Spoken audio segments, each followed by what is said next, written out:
அன்புள்ள ஆண்டவரே, மீண்டும் உம்முடைய பரிசுத்த ஆசீர்வாதத்தோடு இந்த நாளின் விடியலை காண்பதற்கு எங்களுக்கு கிருபை காட்டின தயவிற்காய் உம்மை துதிக்கிறோம். எங்களோடு இந்த நாள் முழுவதும் உம்முடைய கிருபை இருந்து எங்களை உம்மண்டை தக்க வைத்துக் கொள்ளும். ஆண்டவர் இயேசு கிறிஸ்துவின் நாமத்தில் ஜெபிக்கிறேன் நல்ல பிதாவே, ஆமென். அன்பானவர்களே, மீண்டும் கர்த்தருடைய வார்த்தைகளை கேட்பதற்கு வந்திருக்கிற உங்கள் அனைவருக்கும் ஆண்டவர் இயேசு கிறிஸ்துவின் நாமத்தின் இந்த நாளில் வாழ்த்துக்களை தெரிவித்துக் கொள்கிறேன். கர்த்தர் நம் அனைவரோடு கூட இருப்பாராக. நாம் இன்றைக்குரிய செய்தி என்னவென்றால், ஒரு மனிதன் மரித்து விடுகிறான். மரித்ததற்கு பின்பு அவனுடைய நிலை என்ன என்பதை இந்த நாளிலே நாம் தியானிக்க இருக்கிறோம். மரணத்திற்கு பின்பு மனிதனுடைய நிலை எப்படி இருக்கும் என்பதை வேதம் எப்படி நமக்கு கற்றுக் கொடுக்கிறது என்பதை நாம் யோசித்து பார்ப்போம். ஆவியானவர் சொல்லுகிறார், எல்லா நிலைகளிலும் தேவன் நமக்கு கற்றுக் கொடுக்கிற சத்தியம் என்ன என்பதை நாம் யோசித்து பார்ப்போம். மரணம் எப்பொழுது சம்பவிக்கிறது? மரணத்திற்கும் தேவனுடைய வேதத்திற்கும் என்ன தொடர்பு? மரணம் ஒரு மனிதனை எப்பொழுது ஆட்கொள்ளும்? மரணம் ஏன் இந்த உலகத்தில் வந்தது என்பதை நாம் யோசித்து பார்த்தால், வேதம் சொல்லுகிற ஒரே ஒரு கருத்து, பாவத்தின் சம்பளம் மரணம் என்று ஆண்டவர் சொல்லுகிறார். பாவம் செய்ததினால்தான் மரணம் நமக்கு வந்தது என்று வேதம் கற்றுக் கொடுக்கிறது. அப்படி என்றால் இந்த லோகத்தில் பாவம் செய்யாமல் யாராவது இருக்க முடியுமா என்றால் நிச்சயமாக இல்லை. வேதம் சொல்லுகிறது, எல்லோரும் பாவம் செய்து தேவ மகிமையற்றவர்களாகி என்று சொல்லுகிறார். பாவம் செய்யாத மனிதன் இல்லையே என்று சொல்லுகிறார். அன்பு பிள்ளைகளே, இன்றைக்கு நம்முடைய வாழ்க்கையில் இந்த செய்திகளை நாம் தியானிக்கும் போது நிச்சயமாகவே நமக்கு மரணம் உண்டு என்பதை வேதம் கற்றுக் கொடுக்கிறது. அப்படி என்றால் இந்த பாவத்தின் சம்பளத்தினால் நாம் ஆட்கொண்டு இருக்கிற இந்த மரணம் என்ற இந்த சொல் நம்மை விட்டு எப்பொழுது நீங்கும் என்பதை நாம் யோசித்து பார்த்தால், ஆண்டவர் சொல்லுகிறார், பரிகரிக்கப்படும் கடைசி சத்துரு மரணம் என்று பவுல் சொல்லுகிறார். நாம் எப்பொழுது மரணத்தை ஜெயமாக வெல்லுகிறோமோ அப்பொழுது நமக்கு மரணம் வராது என்று சொல்லுகிறார். இன்றைக்கு மரித்த ஒரு மனிதன் மரித்ததற்கு பின்பு அவனுடைய நிலை என்ன என்பதை வேதம் நமக்கு எப்படி கற்றுக் கொடுக்கிறது என்பதை தியானிப்போம். அநேகர் சொல்லுவது போல, மனிதன் மரித்ததற்கு பின்பு செல்லுகின்ற இடம் எது? வேதம் என்ன கற்றுக் கொடுக்கிறது என்றால், 146வது சங்கீதம் 4வது வசனம் மிக தெளிவாக சொல்லுகிறது, அவன் ஆவி பிரியும், அவன் தன் மண்ணுக்கு திரும்புவான். மனிதன் மரித்ததற்கு பின்பு மண்ணுக்கு திரும்புவான் என்று வேதம் சொல்லுகிறது. நீ மண்ணாய் இருக்கிறாய், மண்ணுக்கு திரும்புவாய், மண்ணிலிருந்து எடுக்கப்பட்டாய், மண்ணுக்கு திரும்புவாய் என்று சொல்லுகிறார். 104வது சங்கீதம் 28, 29 நாம் வாசிப்போம் என்றால், அவைகளுடைய ஆவியை நீ வாங்கிக் கொள்ளுவீர், அப்பொழுது அவைகள் மாண்டு மண்ணுக்கு திரும்பும் என்று சொல்லுகிறார். சங்கீதக்காரர் பாடும்போது நம்மை மண் என்று நினைவு கூறுகிறார்.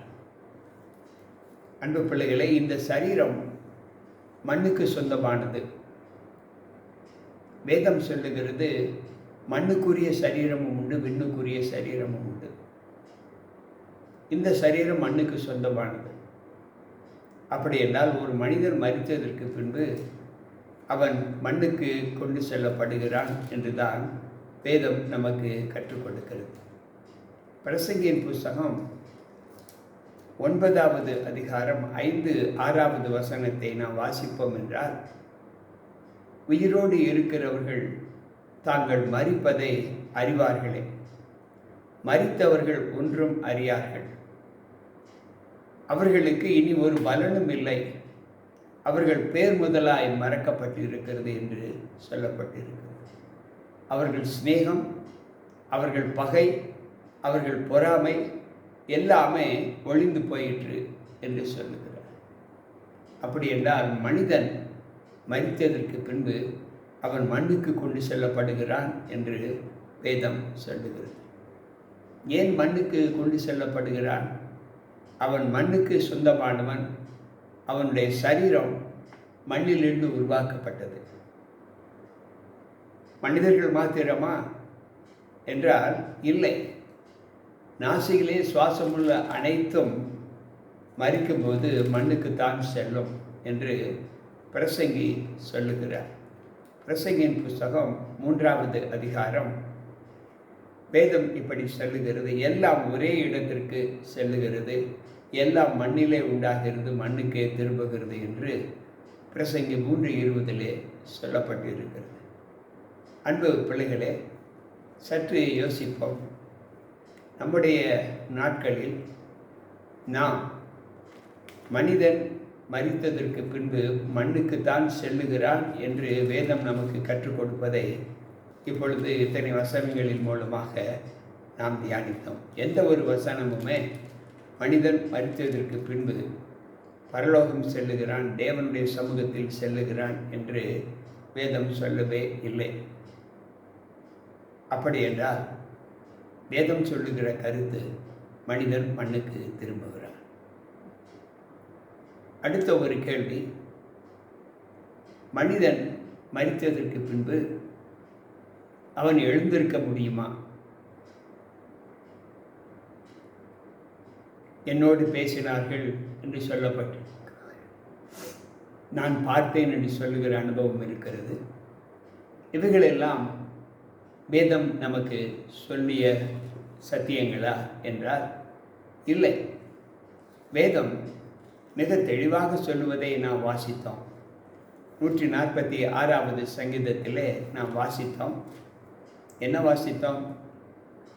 அவன் ஆவி பிரியும், அவன் தன் மண்ணுக்கு திரும்புவான், அந்நாளில் அவன் யோசனைகள் அழிந்து போகும் என்று படித்தோம். பிரசங்கி 9:5-6 படித்தோம். அவனுக்கு சிநேகம் இல்லை, உறவு இல்லை, பகை இல்லை, பொறாமை இல்லை, உறவு இல்லை, அவன் பெயர் கூட மறக்கப்பட்டு இருக்கிறது. அவனுக்கு பூமியிலே நடக்கக்கூடிய, சூரியனுக்கு கீழே நடக்கக்கூடிய எந்த சம்பவங்களிலும் பங்கு இல்லை என்று வேதம் சொன்னதை நாம் வாசித்தோம். அன்பு பிள்ளைகளே, சற்று யோசிப்போம். இங்கு வேதாகமத்தில் ஆண்டவர் சொல்லுகிற வார்த்தை என்ன என்பதை நாம் சற்று யோசித்து பார்த்தால், ஏசாயா தீர்க்கதரிசியின் புஸ்தகத்திலே ஒரு வசனத்தை நாம் வாசிப்போம். 38வது அதிகாரம் 18வது வசனம் சொல்லுகிறது, பாதாளம் உம்மை துதியாது, மரணம் உம்மை போற்றாது, குழியில் இறங்குகிறவர்கள் உம்முடைய சத்தியத்தை தியானிப்பது இல்லை என்று சொல்லுகிறார்.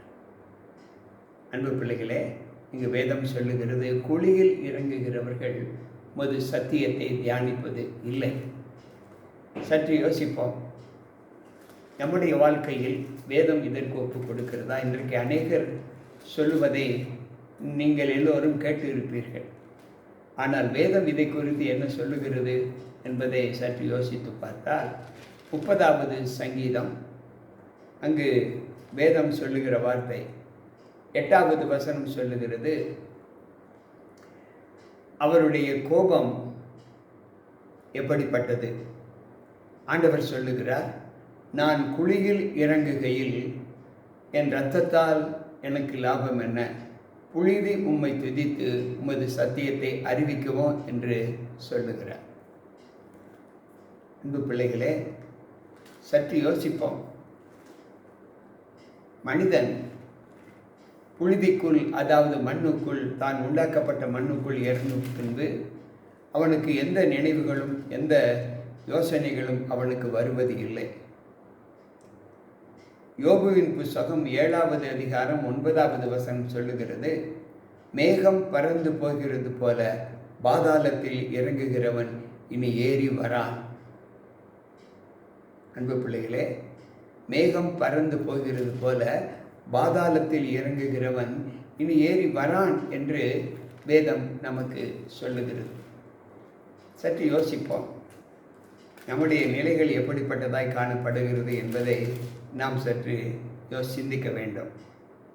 ஒவ்வொரு நாளும் நம்முடைய காலங்களில் நாம் தேவனுக்குள் இருக்கிற அனுபவங்களை எப்படி நாம் பார்க்கிறோம், சற்று யோசிப்போம். 88வது சங்கீதம் 10-11வது வசனம் இப்படி சொல்லுகிறது, மரித்தவர்களுக்கு அதிசயங்களை செய்வீரோ, செத்துப்போன வீரர் எழுந்து உமது சத்தியத்தை துதிப்பார்களோ, பிரேத குழியில் உமது கிருபை இருக்குமா, அழிவில் உமது உண்மையும் விசாரிக்கப்படுமோ, இருளில் உமது அதிசயங்களும் மறதியின் பூமியில் உமது நீதியும் அறிவிக்கப்படுமோ என்று சொல்லுகிறார். அன்பு பிள்ளைகளே, வாசித்த வசனங்களை நாம் சற்று யோசித்து பார்ப்போம். வேதம் மிக தெளிவாக சொல்லுகிறது, குழியில் இறங்கினவர்கள், மண்ணுக்குள் சென்றவர்கள், அவர்கள் ஏறி வரமாட்டார்கள் என்று ஆண்டவர் சொல்லுகிறார். வேத பாரகர்களும் பரிசேயர்களும் இதை குறித்து பவுலோடு தர்க்கிக்கும் போது அவர் சொல்லுகிறார், பரலோகத்திற்கு இன்னும் யாரும் ஏறி போகவில்லை. அன்பு பிள்ளைகளே, வேதம் சொல்லுகிற வார்த்தைகளை நாம் வாசித்து பார்த்தால் அப்போஸ்தலர் 2வது அதிகாரம் 34வது வசனம் சொல்லுகிறது, தாவீது பரலோகத்திற்கு ஏறி போகவில்லையே, நான் உம்முடைய சத்துருக்களை உமக்கு பாதபடியாக்கு போடும் வரைக்கும் நீர் என் வலது பரிசத்திலே உட்காரும் என்று சொல்லப்பட்டிருக்கிறது. அன்பு பிள்ளைகளே, சற்று யோசித்து பார்ப்போம். இன்றைக்கு நம்முடைய வாழ்க்கையில் தேவனோடு நாம் செய்திருக்கிற ஒரு அனுபவத்தை எப்படியெல்லாம் பார்க்கிறோம். தாவீதின் கல்லறை இன்னும் நம்மிடத்தில் இருக்கிறதே என்றுதான் அப்போஸ்தலர் 2 நாம் வாசிக்கிறோம். அப்படி என்றால் இன்றைக்கு அநேகர் மரித்த மாத்திரத்தில் மனிதர்கள் பரலோகத்திற்கு சென்று விடுகிறார்கள், தேவனோடு சென்று விடுகிறார்கள் என்று சொல்லுகிற சத்தியத்தை நாம் எப்படி ஏற்க முடியும்? வேதாகமத்தில் எந்த ஒரு எழுத்து கூட பரலோகத்திற்கு செல்லவில்லை என்று ஆண்டவர் சொல்கிறார். பரலோகத்திலிருந்து இறங்கினவரும் பரலோகத்திற்கு ஏறின மனுஷகுமாரனே அல்லாமல் வேறு ஒருவனும் பரலோகத்திற்கு செல்லவில்லை என்று யோவான் 3வது அதிகாரம் 13வது வசனம் சொல்லுகிறது. அன்பு பிள்ளைகளே, சற்று யோசித்து பார்ப்போம். தேவ வார்த்தைகள் நமக்கு சொல்லுகிற சத்தியங்கள் என்ன?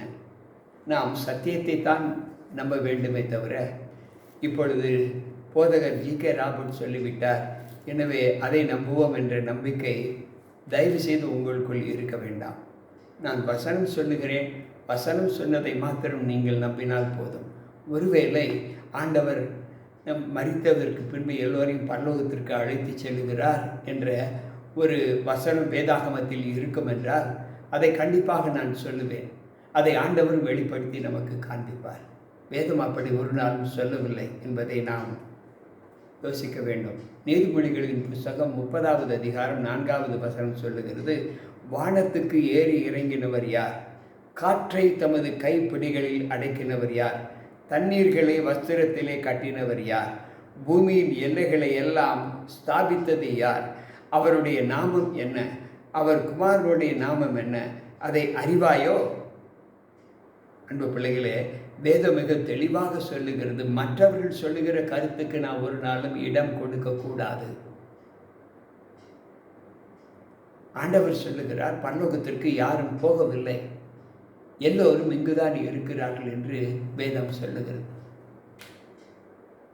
இதை குறித்து நீங்கள் ஆச்சரியப்பட வேண்டாம்.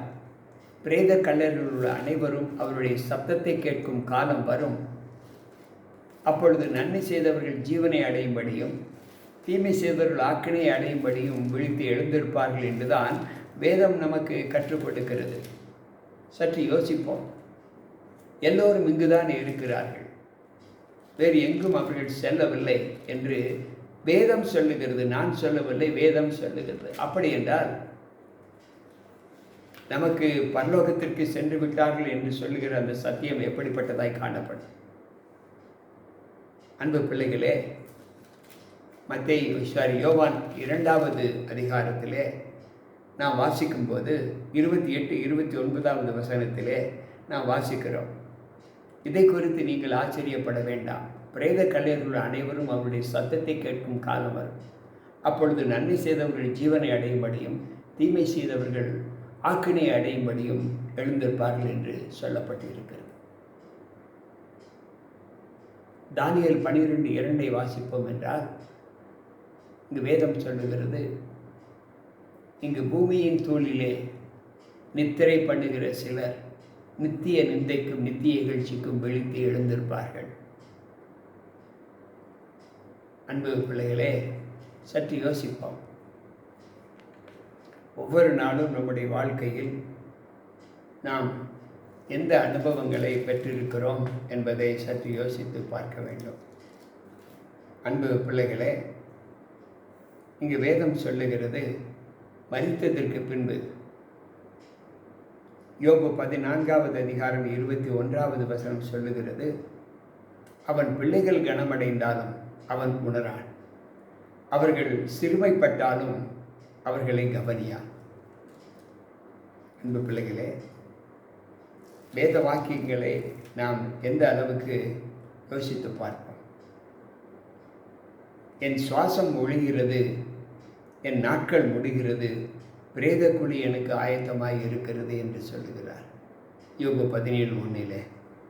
ஏற்ற காலத்தில் தானியம் அறுக்கப்பட்டு அம்பாரத்தில் சேர்க்கப்படுகிறது போல முதிர் வயதில் நான் கல்லறைக்கு செல்லவேன், அங்கு என் கோரி காக்கப்படும் என்று வேதம் சொல்லுகிறது.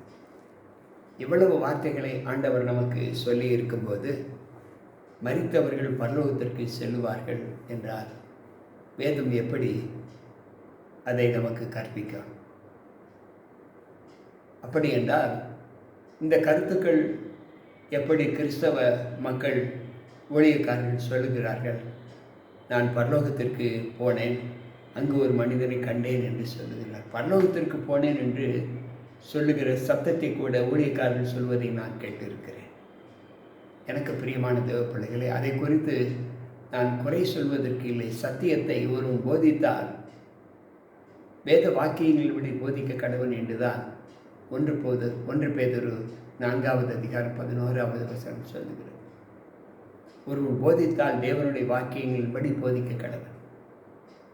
வேதம் ஒன்று சொல்லுகிறது, அந்த வேதத்தை நான் என்னுடைய ஞானத்திற்கேற்றபடி நான் மாற்றி சொல்வது உகந்தது அல்ல என்று ஆண்டவர் சொல்லுகிறார். எனக்கு பிரியமான பிள்ளைகளே, இன்றைக்கு நாம் முழுமையாக படித்தோம். நாளைய தினத்தில் அப்படி என்றால் ஒரு மனிதன் எப்பொழுது எழுந்திருப்பார்? பிரேத கல்லறைகளுடைய அனைவரும் அவருடைய சத்தத்தை கேட்கும் காலம் வரும் என்று நாம் படித்தோமே, யோவான் 5:28-29. அப்படி என்றால் அந்த சப்தத்தை நாம் கேட்டு எப்பொழுது எழுந்திருப்போம் என்பதை நாளைய தினத்தில் நாம் தியானிப்போம். ஜெபத்தோடு இந்த சத்தியங்களை ஏற்று சிந்தித்து செயல்பட வேண்டும் என்று உங்களை அன்போடு கேட்டுக்கொள்கிறேன். ஜெபிப்போம். அன்பு ஆண்டவரே, உம்முடைய வார்த்தைகளை கேட்ட எங்கள் ஒவ்வொருவருக்குள்ளும் உம்முடைய கிருபை தங்கி உம்முடைய சத்தியத்தின் பாதைகளில் நாங்கள் நடப்பதற்கான பலத்தை எங்களுக்கு கட்டளையிடும். உம்முடைய அன்பு, உம்முடைய சமாதானம் எங்கள் ஒவ்வொருவருக்குள்ளும் தங்கியிருந்து உமக்கேற்ற நல்ல போதனைகளை நாங்கள் கற்றுக்கொள்ள பலப்படுத்தும். மீட்பர் இயேசு கிறிஸ்துவின் நாமத்தில் ஜெபிக்கிறேன் நல்ல பிதாவே, ஆமென். அன்பானவர்களே, மீண்டும் கர்த்தருடைய வார்த்தைகளோடு நாளை சந்திப்போம். உங்கள் போதகர் ஜி.கே. ராபர்ட். கர்த்தர் உங்கள் அனைவரோடும் கூட இருப்பாராக. ஆமென்.